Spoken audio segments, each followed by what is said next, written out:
이런 교회, 이런 신앙, 이런 주의 말씀으로 함께 말씀을 나누려고 합니다. 사람은 공동체라고 하는 여러 공동체가 있는데 교회는 공동체고 나 한 사람이 교회지요.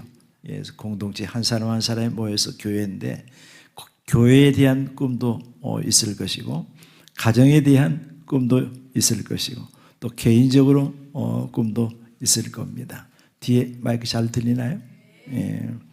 성경에는 많은 교회와 성도들이 소개되고 있고 오늘 이 지구상에는 수많은 교회와 믿음의 사람들이 있습니다. 이렇게 많고 많은 교회와 믿음의 사람들 중에서도 우리가 오늘 본받아야 할 교회와 본받아야 할 믿음의 사람들의 신앙이 있는데 그 중에서도 데살로니가 교회와 성도들의 신앙이 아닌가 이렇게 생각이 돼요. 우리는 상대적으로 다른 사람은 하는데 나는 할 수 없다고 했을 때 여러 가지 이유와 변명을 하게 됩니다. 신앙에 있어서도 그렇죠. 할 수 있는 여건과 환경이 되기 때문에 할 수 있다. 나도 그런 환경이라면 얼마든지 신앙생활을 잘 할 수 있다라고 말합니다. 어떻게 보면 맞는 말 같죠?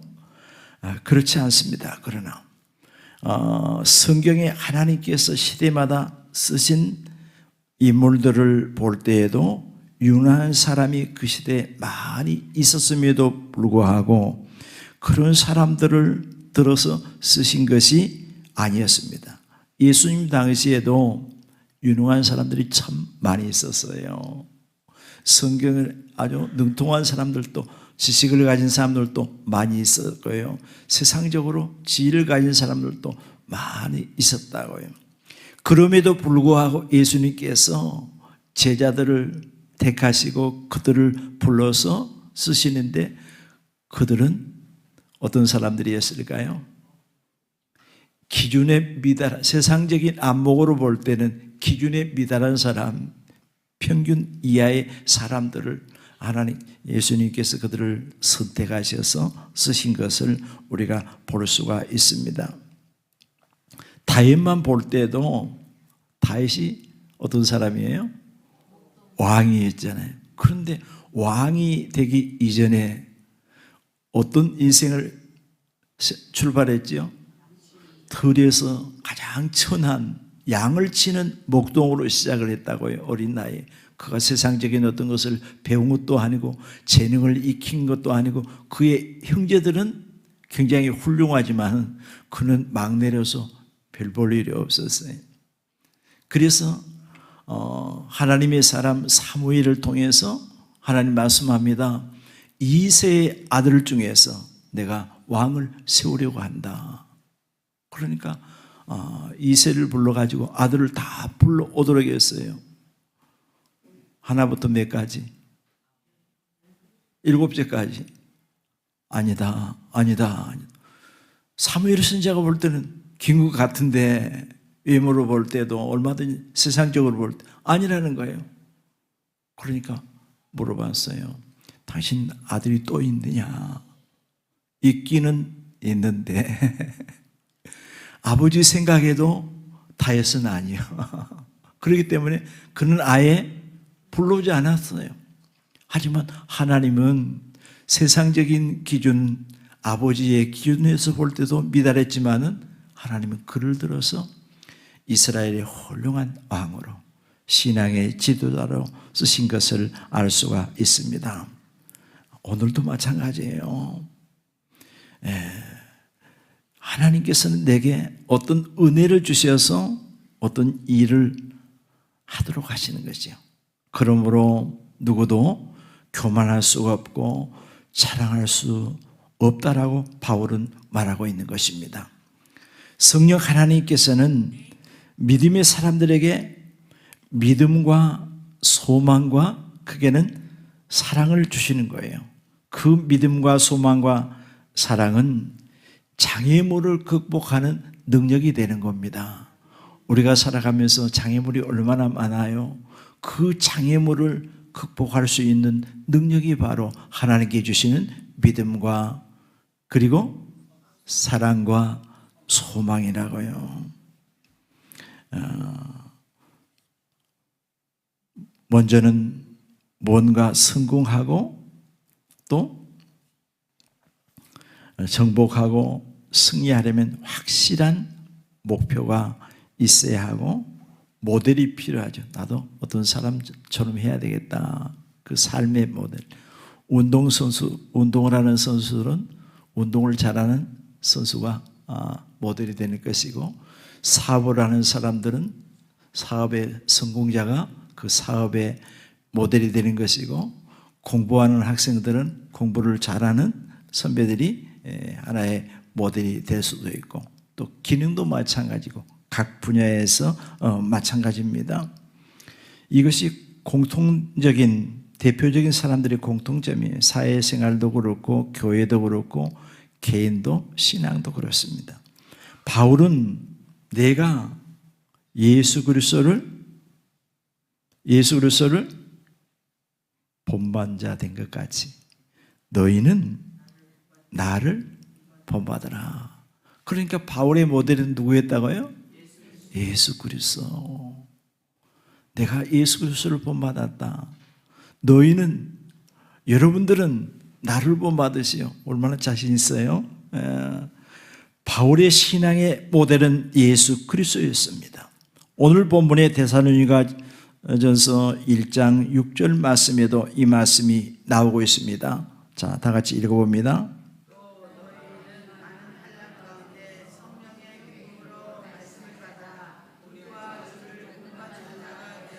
예, 너희는 우리와 주를 본받은 자가 되었으니, 본받은 자가 되었다는 거예요. 그러면 오늘 소개되는 데살로니가 교회와 성도들은 어떤 환경에서 복음을 듣고 믿어서 예수님과 사도들의 신앙의 본을 받았고 또 본이 되었고, 그 소문이 가까운 지역은 물론이거니와 오늘 우리 함께 교도관 말씀 속에 널리 소문난 교회가 된 겁니다. 데살로니가 교회 성도들의 세 가지 장점은, 즉 온전한 신앙의 균형을 갖추었다고 할 수 있는데, 균형을 갖추는 것이 중요해요. 모든 것이 균형을 갖출 때 아름답습니다. 고린도전서 13장 13절 말씀 보면 믿음, 소망, 사랑, 이것은 항상 있을 것이다 그랬어요. 이 땅에서 믿음의 사람들에게 빼놓을 수 없는 것이, 없어서는 안 되는 것이 뭐라고요? 믿음, 소망, 사랑이라는 거예요. 항상 있어야 된다. 이 세 가지가 있을 때 균형 잡힌 신앙이 되는 것입니다. 균형 잡힌 신앙이 되는 거예요. 세 가지 중에 하나라도 빠지면은 균형이 잡히지 않아요. 잃어버려요. 온전한 신앙이 아니에요. 물론 신앙에 따라서 크고 작은 차이는 있습니다. 세 가지가 있다는 것은 신앙이 있다고 하는 증표요, 또한 열매다, 이렇게 말씀을 드릴 수가 있어요.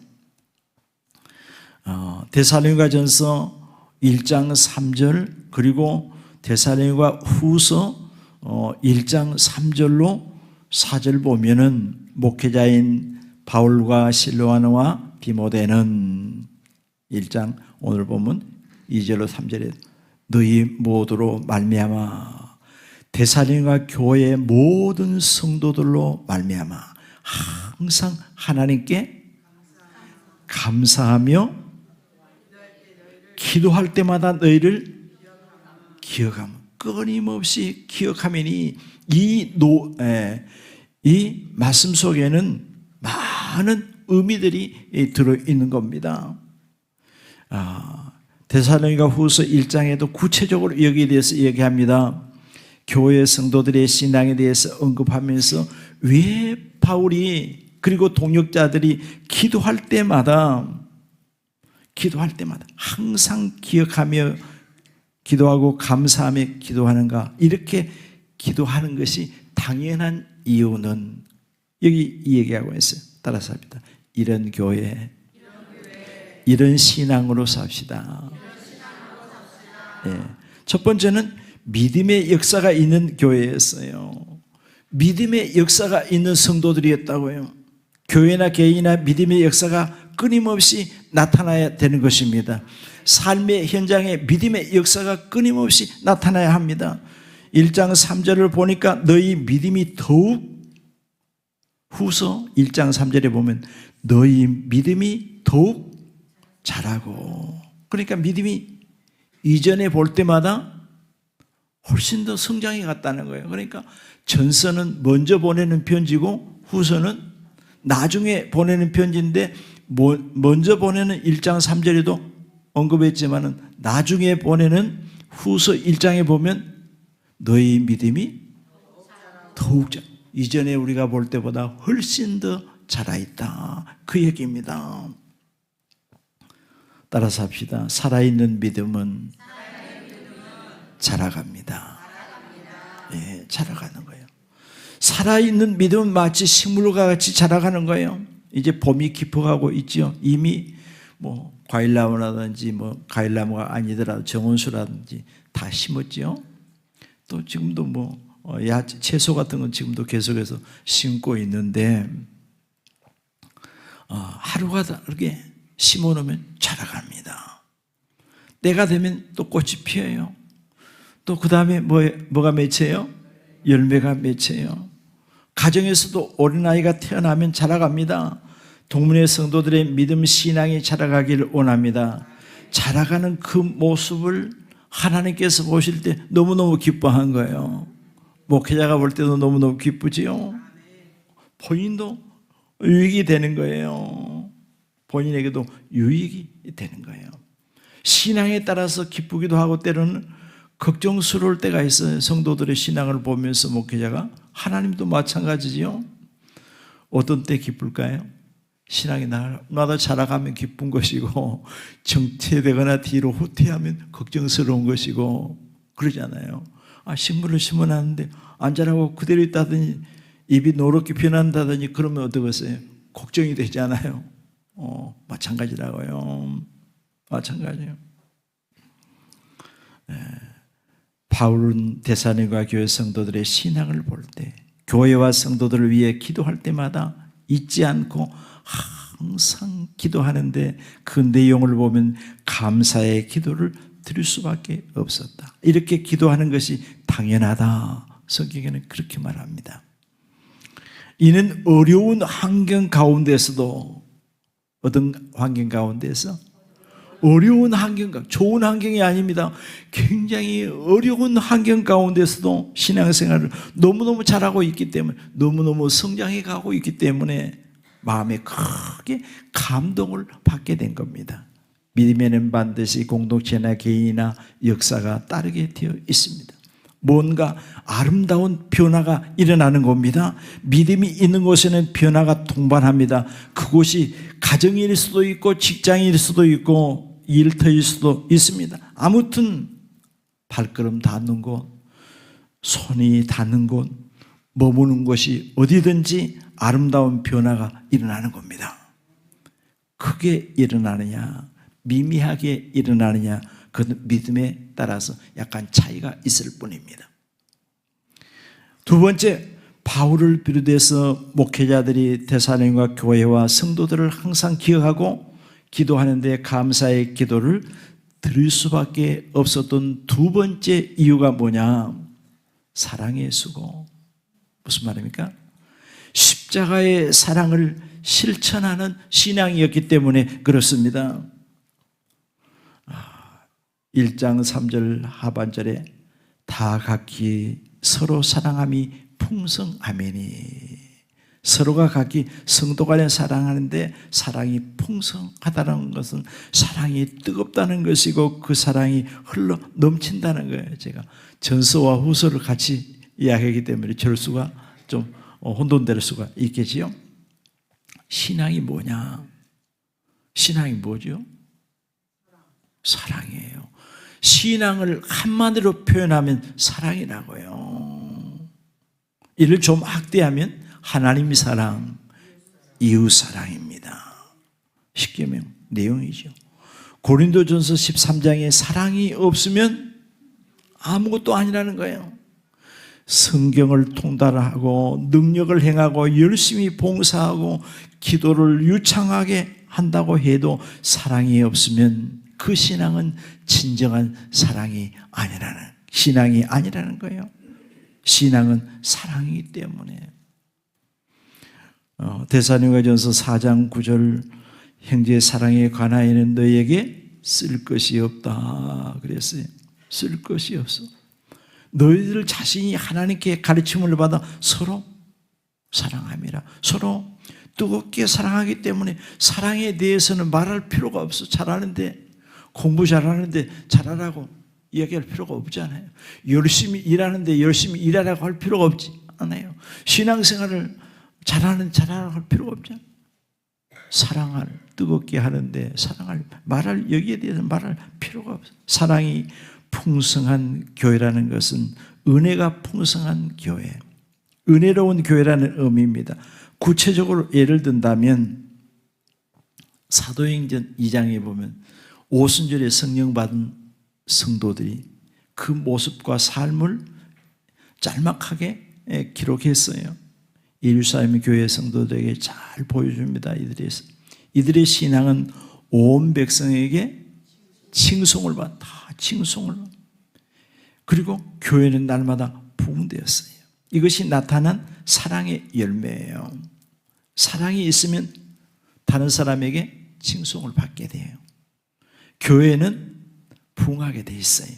이제 동문교회가 앞으로 오실 목사님과 함께 이런 교회가 되어야 될 줄 믿습니다.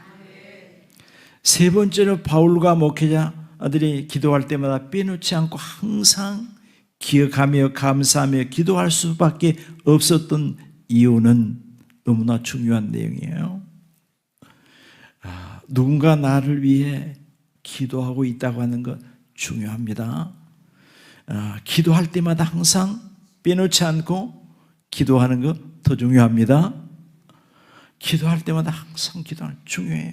그 기도의 내용 속에 감사의 기도를 하는 것 굉장히 중요합니다. 그것도 다른 사람이 아니라 목회자가 그렇게 기도한다는 것은 아는 사람은 알고 모르는 사람은 모르지만은 너무너무 중요합니다. 성도들이 어려운 환경에서도 교회를 떠나지 않고 지킨다고 하는 말을 들을 때 저는 너무 감사했어요. 데살로니가후서 1장 4절 그러므로 너희가 견디고 있는 모든 박해와 환난 중에서 너희 인내와 믿음으로 말미암아 하나님의 여러 교회에서 우리가 친히 자랑하노라. 그러니까 너희가 견디고 있는 모든 박해와 환난 중에서, 그러니까 지금 데살로니가 교회와 성도들은 어떤 상황 속에서 신앙생활을 하고 있다?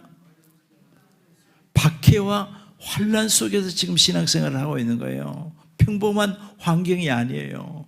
엄청난 박해. 마치 이슬람권이라든지 이런 북한이라든지 이런 곳에서 신앙생활을 하는 사람들처럼 박해와 환난 속에서 지금 신앙생활을 하고 있는 겁니다.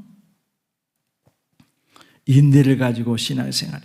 그런데 너무너무 이들의 신앙이 아름다웠기 때문에 바울은 한 교회에서 담임 목사로서 목회를 하는 것이 아니라 순회 목회를 하는 거예요. 여러 교회를 다니면서 교회에 가는 곳마다 어떤 교회 이 얘기를 한다고요? 데살로니가 교회를 자랑한다. 데살로니가 교회를 봐라. 환난과 박해 속에서도 어려운 신앙생활하기 어려운 환경 속에도 저렇게 신앙생활을 잘하고 있다. 날마다 믿음이 성장해 가고 있다. 자랑한다는 거예요.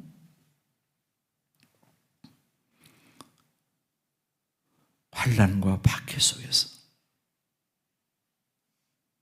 성경에는 인내에 대한 말씀이 많이 나옵니다. 욥의 인내를 배우라고 성경에 말씀합니다. 명언 중에도 인내는 쓰다. 그러나 그 열매는 다르다. 그랬어요. 인내하기 힘들고 때로는 고통스럽지만은 단열매, 좋은 결과로 인내하면, 어려움을 인내하면 돌아오게 된다. 그 얘기잖아요. 시편에도 뭐라 그랬어요? 눈물로 씨를 뿌리러 나가는 자는 기쁨으로 단을 거두리로다 그랬어요. 데살로니가 교회와 성도들의 신앙생활은 하기 좋은 환경에서 신앙생활을 잘한 게 아닙니다. 평범한 환경도 아니었습니다. 어려운 환경에서 많은 교회와 성도들에게 본이 되는 소문난 교회였습니다. 그래서 데살로니가 교회의 이러한 신앙이 성경에 보니까 마게도니아와 그 다음에 아가야에 있는 모든 믿는 자의 본이 됐고 하나님을 향한 믿음의 소문이 각처에 퍼져갔다. 우리가 성경에 아가야 뭐 이렇게 마게도니아에 가까운 뭐 이런 곳이 아닙니다. 상당히 먼 지역이에요. 그곳에도 더 멀리, 쉽게 표현하면 전국적으로 데살로니가 교회 믿음의 역사와 사랑의 실천과 소망의 인내가 있는 교회로 환난과 박해 속에서도 날마다 그 신앙이 성장해 가고 있다. 목회자들이 가는 곳마다 이렇게 자랑을 했어요. 우리가 배우고 본받아야 할 부분이지요. 자, 2장 13절 보면 너희가 우리에게 들은 바 데살로니가 교회와 성도들은 바울과 동역자들이 전한 복음 말씀을 들을 때, 그러니까 어떻게 해서 이런 좋은 신앙을 갖게 되었는가, 거기에 대해서 지금 설명하고 있어요. 몇 가지로. 말씀을 들을 때 사람의 말로 듣지 않고 하나님의 말씀으로 받음이니 들었다 이거예요. 진실로 그러하도다. 이 말씀이 하나님의 말씀으로 받았기 때문에, 하나님께서 나에게 주시는 말씀으로 받았기 때문에 이 말씀이 또한 너희 믿는 자 가운데서 어떻게 한다? 역사하느니라. 바로 이겁니다. 오늘 또 하나님의 말씀으로 내가 받게 되면 이 말씀이 믿음을 통해서 우리의 삶의 현장에 역사가 일어나는 겁니다. 아주 중요한 말씀이라고요. 이 말씀을 들을 때 하나님의 말씀으로 듣는 자에게는 믿는 그 말씀이 능력이 되어서 역사가 일어납니다. 성경의 공통적인 것은 말씀을 받을 때 사람의 말로 받지 아니하고 하나님의 말씀으로 받았다고 하는 거예요. 말씀을 듣는 자세부터 다른 겁니다. 내가 하나님의 말씀으로 받는다. 다르잖아요. 자세부터 달라. 고넬료와 일가 친척들이 그러했고, 구약 성경 느헤미야 8장에 보면 수문앞 광장에 새벽부터 정오까지 모였던 말씀을 알아들을 만한 모든 남녀노소를 불문하고 그들이 그러했음을 알 수가 있습니다. 말씀을 때 아멘, 아멘 사모하는 마음을 들었어요. 다윗도 마찬가지예요. 또한 하나님 말씀을 받음으로, 즉 하나님 말씀을 들을 때 나에게 주시는, 앞에서 말씀을 노고서 모두에게 주시는 말씀이 아니요 내 마음, 나에게 주시는 말씀으로 받고 믿는 자에게 이런 역사가 과거뿐만 아니라 오늘에도 삶의 현장에, 가정에 끊임없이 일어나는 것입니다. 오후의 말씀 중에 사도행전 10장의 말씀이 나옵니다마는 10장 23절 보면 고넬료가 베드로 사도를 초청하고 그가 뭐라 그랬어요? 우리가 하나님 앞에서 하나님의 말씀을 듣고자 이곳에 모였나이다. 성경은 곧 하나님 말씀이고 이를 믿는 자들에게 믿음의 역사가 일어나는데, 고넬료 가정의 역사는 기독교의 큰 변화, 전환점이 된 것을 우리는 알고 있어요. 데살로니가 교회의 성도들이 복음을 듣고 믿음을 갖게 된 환경을 보면 신앙생활하기는 너무너무 어려운 환경이었어요. 1장 6절에 또 너희는 많은 환난 가운데서, 후서 1장에 환난과 박해 가운데서, 여기서 기억해야 할 것은 많은 환난과 박해 가운데서 성령의 기쁨으로 말씀을 받았다. 초대교회 예루살렘 교회 역시 신앙을 갖는다는 것은 온갖 박해와 불이, 더 나아가서는 죽음을 각오하지 않고는 신앙생활을 할 수가 없었어요. 그렇기 때문에 신앙생활을 하기 위해서 흩어진 뭐가 되었다? 나그네가 되었어요. 고향에 살지 못하고 이국 땅으로 다 흩어졌어요. 그런가 하면 토굴 속에서 살았어요. 그걸 숨겨. 제가 2005년도인가 성지순례 가서 터키에 가면 한 120m쯤 굴이, 밑에 땅굴이 있어요. 이렇게 좁아가지고 미로가 되어 있어요. 그런데 거기에서 신앙을 위해서 그들은 예배를 드리다가 거기서 죽었다고요. 그걸 보는 순간 눈물이 나왔어요. 눈물이 나. 신앙 하나 때문에 저 굴 속에서 박해를 피해서 신앙생활하다 죽었다. 너무너무 이들 역시 어려운 환경에서 신앙생활을 했는데, 오늘도 이 지구촌에는 북한을 비롯해서 공산권, 이슬람권, 다른 종교권에서 신앙생활을 하는 것은 너무너무 힘든 거예요. 말씀을 들을 수도 없고 예배를 자유롭게 드릴 수도 없는 겁니다. 2장 14절에 보면 형제들아 너희가 그리스도 예수 안에서 유대에 있는 하나님의 교회를 본받는 자가 되었으니 그들이 유대인에게 고난을 받은 것과 같이 너희도 동족에게서 고난을 받았느니라. 그러니까 예루살렘 교회에도 그들은 동족들에게 엄청난 고난을 받았잖아요. 그런데 이 데살로니가 교회도 마찬가지로 많은 고난을 받았어요. 15절로 16절에 말씀하고 있는 것입니다. 데살로니가 교회와 성도들에게 환난 가운, 고난이라는 말을 계속하고 있어요. 환난, 고난, 이 말을 계속하고 있어요. 다음으로 이렇게 많은 고난과 환난을 극복할 수 있었던 게 뭐냐? 결정적인 게 뭘까요? 죽어도 영광스러운 몸으로 부활한다. 이 부활의 소망이 있었기 때문이에요. 다른 복음에는 별로 서신서에는 얘기하지 않지만 데살로니가 전서 4장 5장에는 부활에 관해서 특별히 이야기하고 있어요. 부활의 소망 때문에 교회 성도들이 부활의 소망 갖고 있었기 때문에 어떤 일이든지 인내하고, 사람들이 보면 미래에 대한 확실한 소망이 있고 소망이 인내를 만들어내는데, 죽어도 사는 부활의 소망, 이 소망은 어떤 어려움과 장애물을 극복할 수 있는 것입니다. 이 소망 때문에 수많은 선교사를 비롯해서 목회자, 믿음의 사람들이 순교를 당하게 된 것입니다. 오늘 우리가 본받아야 할 교회와 신앙의 사람들이 누구라고요? 데살로니가 교회의 성도들 신앙입니다. 그러면 그들의 신앙이 어떤 신앙인가?